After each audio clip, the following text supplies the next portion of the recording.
Бүгінгі сабағымыздың тақырыбы жабайы жануарлар. Жабайы жануарлардың атауын атап берші. Жарайсың, дұрыс айтасың. Арыстан, мүйіз тұмсық, керік, маймыл, барыс, піл, алақұлан, түйеқұс, сусиыр, дала түйесі, қолтырауын.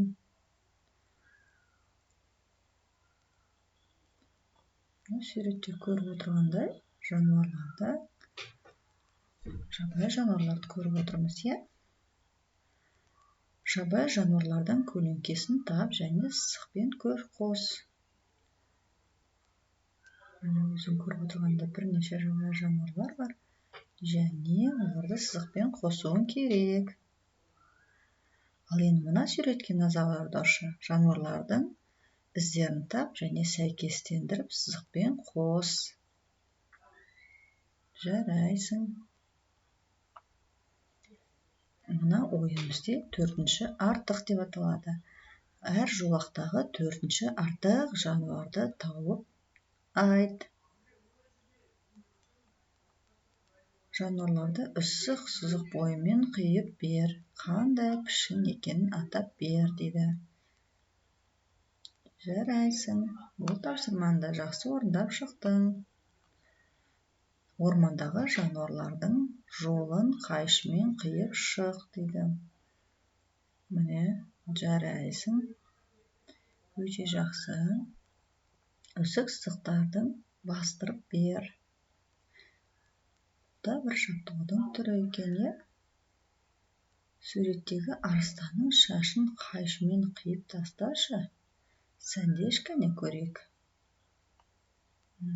Балалар, керіктің үстіндегі ноқаттары кетіп қалыпты. Енді сол қоңыр түсті ноқаттарды ермек сазбен жабыстырайық. Суретті сәйкестендіріп бер. Анасы мен баласын тап дейді. Жарайсың. Жануарлардың балалары жолдан адасып қалыпты. Соны аналарына жеткізіп көрші саусағымен. Оң және сол қолмен бірдей жұмыс жасасаң болады. Жарайсың. Өте тамаша. Балалар, кәне, жирафқа көмектесейікші. Жирафтың үстінде қара жолақтарын желіммен жабыстырайық.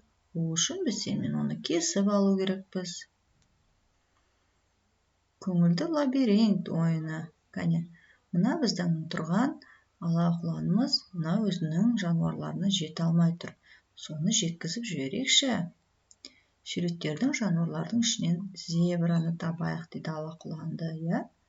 Соған жеткізіп алақұланға тауып алайық. Жарайсың. Төмендегі торкездегі жануарлардың санын жазып берші. Кәне, санап жүрейік. 1, 2, 3, 4, 5, 6 маймыл бар екен. 1, 2, 3, 4 түйеқұс бар екен. 1, 2, 3 барыс бар екен. Піл біреу екен. Жарайсың. Өте тамаша. Сен тапсырманың барлығын жақсы орындап шықтың.